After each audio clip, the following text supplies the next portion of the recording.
Okay.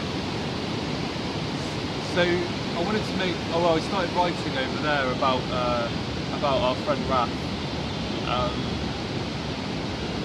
it's a funny one because although I'm away in India and I want to not forget, but I want to kind of be able to deal with how I feel. I just feel like I haven't had any closure to what's happened to our friend and our brother.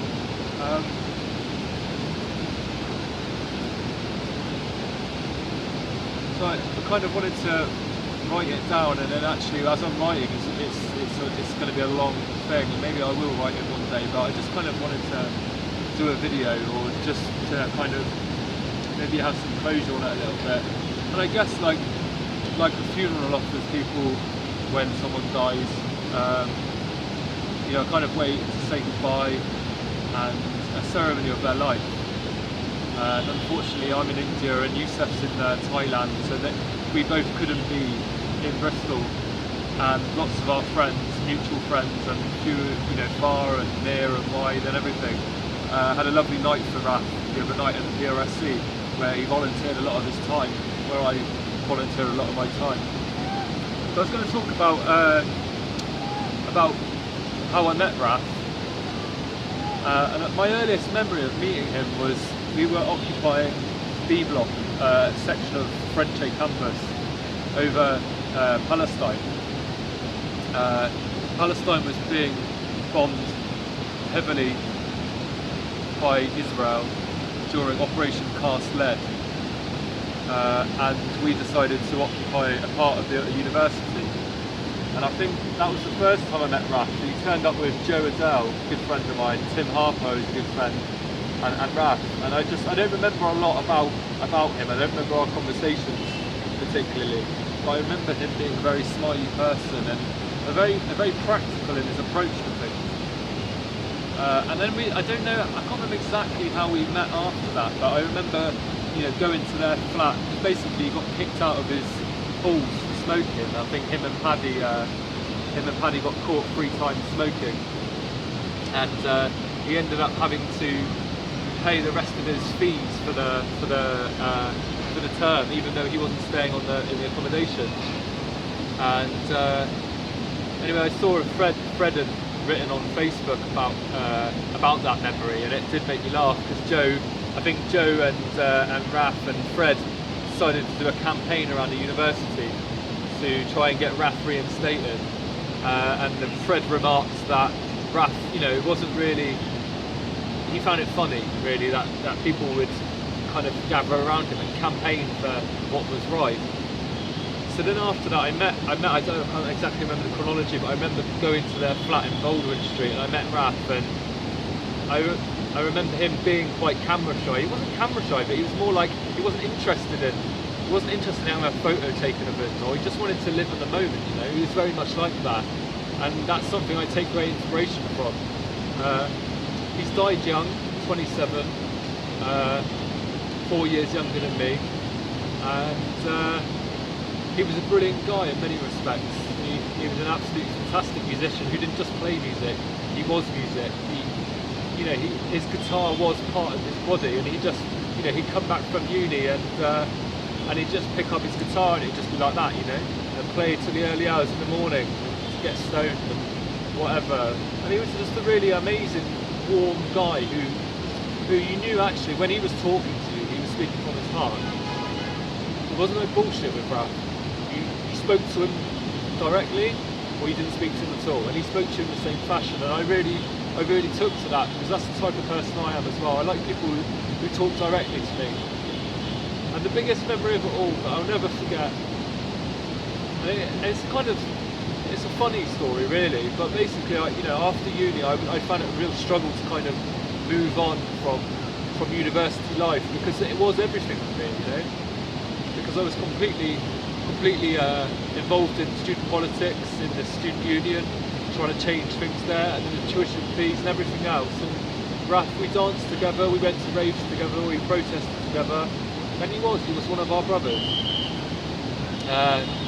But Raph, the biggest memory I have of it all really was after university. I was friends with Jack T, and I ended up saying, look, can I live in your house? And so it was Youssef, there was Eugene, there was Ryan, there was Kev, there was Raph, and there was Jack, and there was me.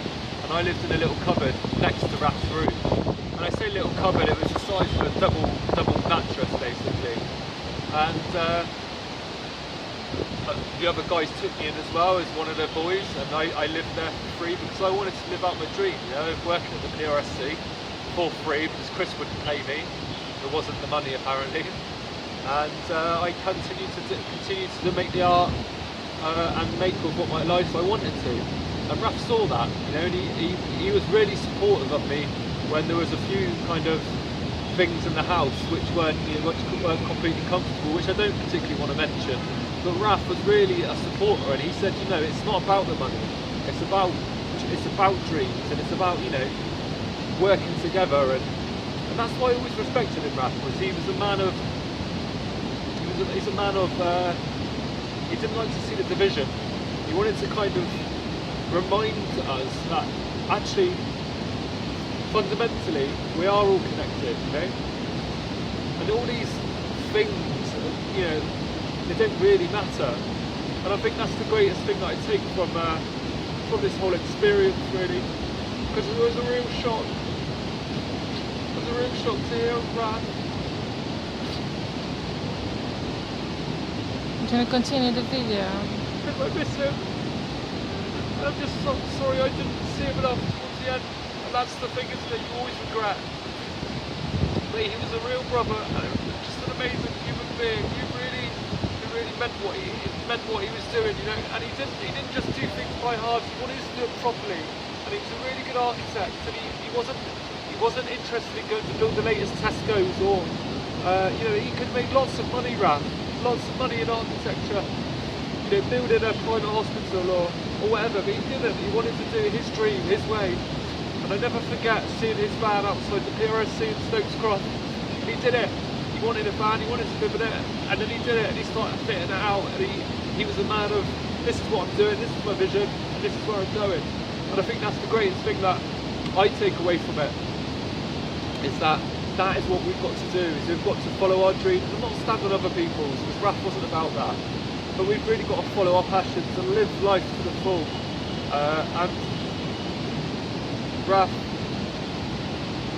I miss you, and I'll never fully grasp what happened to you, and I think it's really sad that you died young, but I think in my heart of hearts I know what you'd say to me. You'd say it's not the end, this is all an illusion, it's life and death, and follow your dreams and don't worry about me. And I think that's what you'd say to me. You'd say, look, you've got to let go of it now, Paul, and it's happened.